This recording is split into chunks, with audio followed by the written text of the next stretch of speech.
오랜 경험과 연륜으로 뉴스 속 행간을 살핍니다. 금요 초대석, 깊은 내공.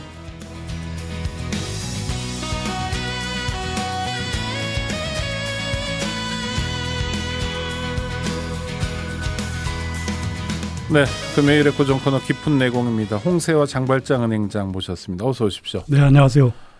네, 혹시 그런 얘기 들어보셨어요? 네. 오늘 처음 들었는데 대한민국에 노동자가 있으면 안 된다. 아, 그런 말이 어떤 분이 있어요? 그런 말을 했다고 하는데 네. 노동자를 없애면 데모가 없어진다. 아, 그래서 인류가 함께 노동자 퇴치 운동을 벌여야 한다. 그 한편 좋은 얘기이기는 하네요. 왜 그렇죠? 자본주의가 없어지니까요. 자본 노동 이런 의미에서 그러니까 그런 말씀은 아니고 이분이 흔히 얘기하는 대통령의 멘토라는 분이 그렇군요. 이렇게 그 설파를 하셨대요. 예. 이거 어떻게 평가해야 됩니까? 말할 참. 가치가 별로 없어 보이긴 예, 하지만. 예, 그렇네요. 네. 그러니까 황당한. 우연히 겹치면 우연이 아니라고 하는데 네. 이를테면 천공이라는 사람이 유튜브에서 뭐라고 얘기하면 그게 실현되더라 이런 얘기가 반복적으로 나오잖아요. 그분이 그 소위 21세기 한국의 라스푸틴이라는 그분이. 네네. 뭐 정법 시대인가 뭐 그런 걸 연다는. 네. 그렇군요. 별로 코멘트 하실 게 없으시군요. 아니 왜 그러냐면 지금 굉장히 강경한 것 같아요. 그렇네요. 제가 볼 때는 이게 아무래도 검사 출신이고 이제 검사 출신들이 이제 요직들을 다 맡고 있고 그래서 검사들이 일생 동안 다뤄온 게 이게 어떤 뭐 협상이나 이런 게 아니고 갈등을 해소하고 이런 게 아니고 주로 이제 피해자를 상대해 왔잖아요. 그러다 보니까 이게 주로 이제 피하 개념이 굉장히 센 것 같아요. 우리 편이 아니면 다 적이다. 이런 것이 좀 강하지 않나. 그래서 이제 그걸 그 상대를 억압하고 배제하고 이런 쪽으로 그 어떤 흐름들이 자리 잡고 있지 않나 하는 그런 우려를 하게 되고, 근데 뭐 화물연대의 이 파업 운동과 관련해서도 저는 이게 공권력의 어떤 폭거라는 그런 생각을 거기서 벗어나기가 참 어려워요. 너무 심하다는 거죠. 그러니까 그냥 피와 구분만 있는 게 아니라 내 편이 하면 남의 편 또는 적에서 멈추는 게 아니라 상대는 나쁜 사람 뭐 이런 인식 체계도 좀 있는 그런 것 같아요. 그게 이제 피의자들이니까 범법자 이런 식의 인식이 자리 잡혀 있는 게 아닌가. 그렇게 일종의 그게 일종의 타성화된 것이 아닌가 그런 생각까지 드네요. 아니, 그래서 저도 이해가 안 되는 게 대통령이 반복해서 불법과 폭력 엄단하겠다고 얘기하는데 그런 걸 엄단할 때는 보통 불법과 폭력이 있어야 엄단하는 거잖아요. 그러니까 이제 미리 다 그렇게 규정을 하고 있는 거잖아요. 불법과 폭력이. 혹시 정보가 있으세요? 네? 불법을 했다는 정보? 저로서는 전혀 모르는 얘기인데요. 제가 놀라운 게 기획재정부의 설명에 따르면 앞으로 불법을 저지를 가능성이 있다는 거예요. 이런 얘기를 정부가 대놓고 하는 건 정말 놀라운 얘기. 그냥 몰상식이죠. 몰상식. 제가 이제 보수에 요구하는 게 이제 합리성인데 합리성은커녕 이제 완전히 몰상식한 그런 데서 정말 벗어나지 못하고 있는 너무 참 답답하고 참 그렇네요. 업무 개시 명령은 제도는 있었지만 누구도 한 번도 그렇죠. 사용하지 않았던 제가 알기로는 노무현 정부 때 예전에 유신 때 있었던 긴급 조치 같은 거잖아요. 네, 그렇죠. 실제로 지금 사용하고 있습니다. 그게 일종의 그 ILO 협약에 이미 비준했기 때문에 거기에 구속이 돼야 되는데 한국 정부도 그런데 거기에 따르면 지금 그 강제노동에 해당하는 것이죠. 그렇죠. 네, 그러니까 불법이죠. 강제노동이 국제사회에서 인정되는 거 딱 하나. 그 전시라든지 그 긴급 의료 또는 범죄자들 징역형 같은 경우 네. 그렇죠? 그러니까 형벌을 강제 네. 노역으로 시키는 아주 제한된 경우 말고는 그리고 평시에는 이제 긴급 전혀 의료 네. 그 문제일 때 그거 그렇죠. 말고는 이제 사람이 죽어가는데 안 네, 도와준다든지 네, 그렇죠. 네. 길을 안 비켜준다든지 뭐 이런 것들은 강제하지만 그거 말고는 없다는 거죠. 네, 그렇습니다.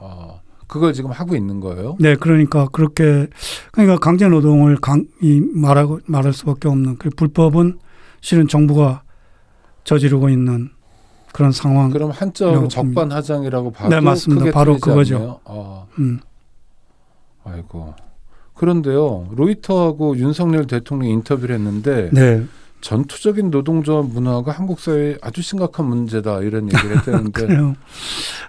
그게 제가 이제 프랑스에 오래 있었지 않았습니까? 네네.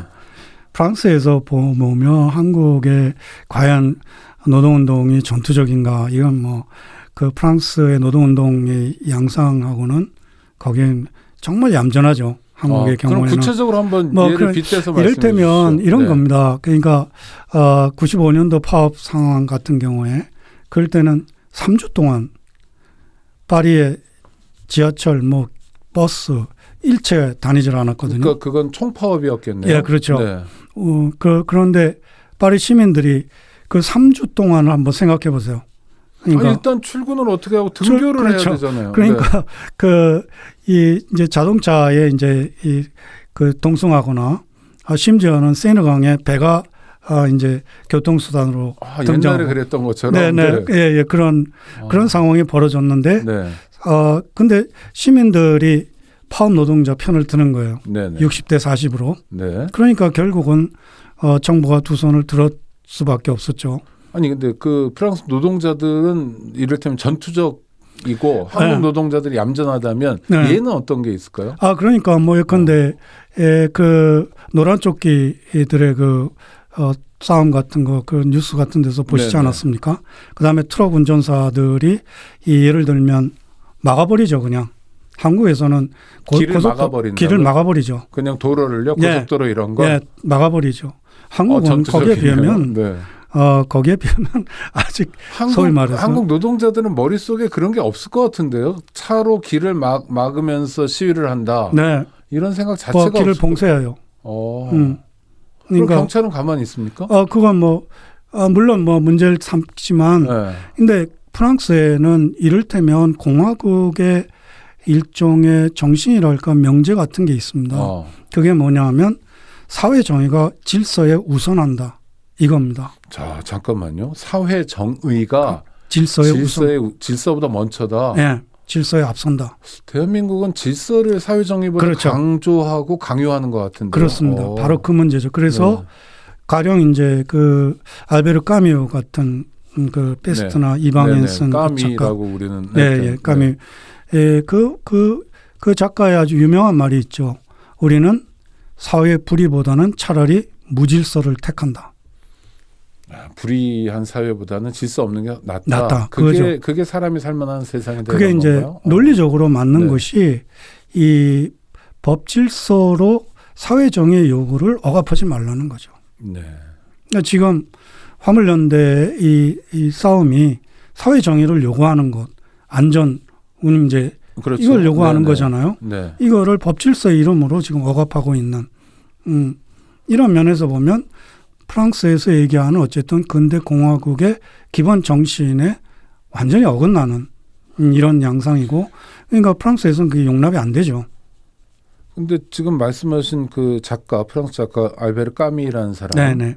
1950년대 활동했던 사람 네, 맞아요. 그러니까 정말 옛날 고리짝 사람의 그렇죠. 벌써 반세기 전 이상 주문, 네, 그렇습니다. 에도 미치지 못한다면 약간 우리가 창피해지는데요. 다른 그렇습니다. 면에서 뛰어난 성취가 있는 대한민국이 이를테면 공화국의 기본은 확인하지 못하는 것일 수도 있고요. 네, 그렇죠. 그러니까 그게 물론 프랑스가 역시 이제 그 절대 군주의 목을 쳤던 네네. 그런 그 근대 역사가 있는 그런 사회이기 때문이라고 할 수도 있겠지만, 그래도 사회 정의와 질서라는 이 두 개의 가치 중에 무엇이 더 중요하냐라는 데서는 아주 그냥 분명하게 명료하게 그 강조되고 있는 것이죠. 그러니까 그거는 국민적 합의 같은 그렇습니다. 게 있는 겁니까? 예, 그렇게 역사적으로도 있고. 네, 그렇게 볼 수 근데 있죠. 이번에 화물연대 파업과 관련해서 정부가 했던 게 업무 개시 명령도 희한했지만 네. 중앙 재난안전대책본부를 희한한 만들었는데 것이죠. 네. 이것도 굉장히 새로운데 아니 코로나 상황에서 그런 게 만들어지는 건 너무 그러니까 자연스럽고 이게 이제 어떤 그 위기 불안을 이제 은연중에 국민들에게 그 불안 의식을 주는 네. 이런 조치가 아닐까 그런 생각이 듭니다. 아, 실제 위기가 존재하지 않는데 지금 위기야 불안하지 않니? 불안을 이제 조성함으로써 부추기는. 그렇죠. 불안 조성함으로써 그런 불안 심리에 의해서 이제 화물연대 노동자들의 투쟁에 이제 그 반대하도록 이끄는 그런 것이 뭐 실제로 과거에 뭐 국가보안법이나 북한에 대한 불안 이런 네. 조성하는 거나 거의 같은 맥락이라고 봐야 되지 않을까 싶습니다. 실제로 그 종이 신문 중에서 보수적이라는 언론들은 뭐 이를테면 지금 뭐 주유소가 다 뭐 네, 그런 거 다 불안을 조성하는 것이죠. 실제로 안 멈춰 있는데 네. 뭐 또 산업통상자원부는 뭐 지금 차질 규모가 1조 6천억이다 이런 것들이 네, 그런 게 과장이고 네, 그렇죠. 네. 다 그런 맥락에 있는 거죠. 그러니까 시민들에게 불안 심리를 조성하는 그런 그게 이제 강한 것이죠. 근데 대한민국 국민들이 그런 네. 얘기를 듣거나 뉴스 보도를 봤다고 또 네. 신문에 그런 게 나왔다. 일부는 넘어가겠지만 대부분의 시민들은 안 넘어가지 않습니까? 그래도 또 자꾸 들으면 네네 좀, 그렇죠. 네. 이제 반복적으로 얘기하고 그러면 그러니까 이제 그게 시민들의 이제 노동이나 사회 정의 앞서 말씀드린 사회 정의와 질서 한국은 특히 이제 안보 질서가 강조되어 왔던 네. 질서 이데올로기가 네네. 심한 강한 사회였잖아요. 그러니까 이제 그런 면을 이제 계속 부추기는 그런 것이죠. 근데 실상 따지고 보면 안전 문제로 보건데 지금 화물연대 노동자들이 오히려 더 안전 얘기를 하고 있는 거잖아요. 그렇죠. 우리만이 아니라 네, 사실 그렇습니다. 고속도로에서 화물차가 그러니까. 중요한 게 아니라 승용차의 안전을 위해서 네, 그렇죠. 안전운임제가 필요하다는 거잖아요. 예, 그렇죠. 네. 그러니까 과로에다가 네. 과속에다가 과적에다가 이게 다 불안케 하는 도로를 다 불안케 하는 그런 요인들인데 고속도로에서 네. 화물차 큰 차가 무섭죠. 1차선으로 속도 밟으면서 달리면요. 네. 그렇죠. 진짜 무섭죠. 무섭습니다. 네, 무섭습니다. 네. 근처에 안 가야 되겠고. 네. 그러니까 그런 것을 안 하겠다고 하는데 그걸 이제 지금 그것도 약속도 어겨가면서 네. 약속도 파기한 것도 그렇죠. 정부였고 네. 그러니까 이게 정말 그야말로 앞서 말씀하신 적반하정인 것이죠. 그러니까 하나부터 여기까지 말이 안 되는데 네. 일종의 뭡니까 이건 그럼 화물연대 노동자들을 희생양을 만들겠다는 겁니까? 아니면 어떤 생각일까요? 제가 볼 때는 이제 이게 뭔가 어디선가 이렇게 좀 물러서면 계속 물러서야 된다 이런 그런 어떤 압박감 같은 걸 갖고 있는 게 아닐까 그런 생각도 좀 들어요. 아니 물러서는 게 아니라 이를테면 통 크게 보일 수도 있고 네. 와 노동자들의 얘기도 경청하는구나. 정말 저 청와대 비우고 나오더니 소통하는 대통령이구나. 네. 뭐 이런 이미지를 가질 수 있는 거 아닌가요? 근데 그런 게 아닌 것 같아요. 완전히 너무 독선적이고 그런 거 그렇지 않나 싶네요. 근데 국민의힘 또는 보수 정부가 네. 처음도 아니잖아요, 지금요. 네. 근데 매우 이례적인 정권 같아 보여요. 그러니까 좀 낯설고요. 예, 검사 출신들이 아무래도 요직을 다 차지하고 대통령부터 네. 이런 그야말로 우리가 경험해보지 못한 이런 상황이 아닌가 싶습니다. 선생님, 근데 왕년에 네. 군인들이 요직을 다 차지했던 시절도 있었잖아요. 예, 예. 어떤 면에서 지금은 군인은 이제 상대를 진짜로 이렇게 뭐 죽인다 할까, 뭐 이렇게 공격하기도 하고 이런 더 폭력적일 수 있는데 군사 정권에 비해서 글쎄 뭐 고문 같은 건 안 하지만 대통령의 행태 같은 거 보면 더 위태로워 보이기도 하고 그러는데. 그렇습니다. 이제 군인에서 이제 이 법조 귀족이 이제 시대가 된 그런 감인데 특히 이제 그 중에서도 이제 거듭 말씀드립니다만은 검찰이라는 이 특수한 모습 그런 것이 있지 않나 이런 생각이 들어요. 네, 그러니까 네. 평생 범죄자를 앞에 세워놓고 큰 소리만 치고 똑바로 앉아만 하던 사람들이 국정 전반을 운영하려다 보니 상대를 적으로 쉽게 간주해버리고 그렇습니다. 말로는 소통이지만 대화 타협은 전혀 없고 네. 어제 국토부 장관도 화물연대 노동자들 만나기 전에 파업부터 풀어라. 그 전에 대화는 없다. 그리고 그 얘기하고 가는데 아차 원희룡 장관도 원래 검사 출신이었지 하는 생각이 들더라고요. 그렇군요. 네. 네. 자, 참 쌍용자동차 파업이 있었죠. 그때 비극이었습니다. 네, 그렇습니다. 2009년에. 네네. 그런데 그 파업 때 노동자들이 뭐 일탈을 했다. 그래서 국가에 손해를 입혔다 해서 손해배상 청구 소송을 제기했고요. 그게 지금까지도 진행 중인데 엊그제 대법원 대법에서 정말 파기환송 나왔죠. 네, 그렇죠. 이건 어떻게 보셔요? 그게 그야말로 그래도 그 오랜 시간 그 쌍용자동차 노동자들이 기다렸는데 그래도 지금 너무 늦게 그 정의가 너무 늦게 왔다. 네네. 네, 이런 생각이 우선 앞서죠.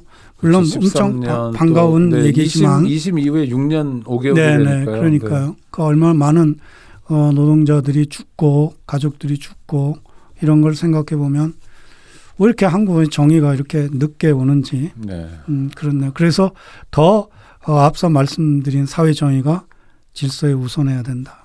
이런 걸 강조하게 되네요. 그러면 이번에 대법원 결정은 주목할 만한 결정이긴 하네요. 예, 그렇게 그러니까 봅니다. 내가 불법을 했다 하더라도 국가가 나한테 마구잡이로 불법을 하면 안 되는 거다. 네. 국가는 일관되게 법의 틀 안에서 해야 되고 그렇죠.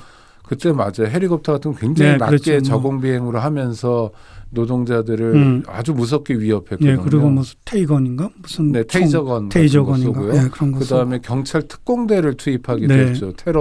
대테러 전문 부대. 이거는 한국에서 계속 뭐 파업이나 이런 것들을 여러 가지 방식으로 형사처벌도 하고 그다음에 민사상 손해배상 책임도 묻고 그 과정에서 쌍용자동차 노동자들 아주 많은 분들이 또 극단적인 선택도 하고 그렇죠. 일종의 악순환이었는데 멀쩡하게 일하던 직장에서 대주주가 바뀌었다는 이유만으로요. 이런 문제는 어떻게 풀면 좋을까요, 선생님? 역시 그래서 뭐 노란봉투법 뿐만 아니라 정말 이 노동법 특히 노동법에서 나쁜 것들을 정말 좀 개선해야 될 게 너무 많다고 저는 생각이 들어요. 그리고 정말 지금 이 상황처럼 노동자들이 안전을 얘기하고 있는데 이런 것에 이렇게 뭐 불법이다 이런 식으로 거의 모든 파업은 다 불법화되어 있을 만큼 노동자의 권리 자체가 정말 지나칠 정도로 억압적인 이런 문제를 해소해야 되는데 솔직히 지금 민주당에 대해서도 정말 불만인 게 왜 이제 와서 노란봉투법 얘기를 하고 있고 뒤늦게 이런 그래서 정말 안타깝죠.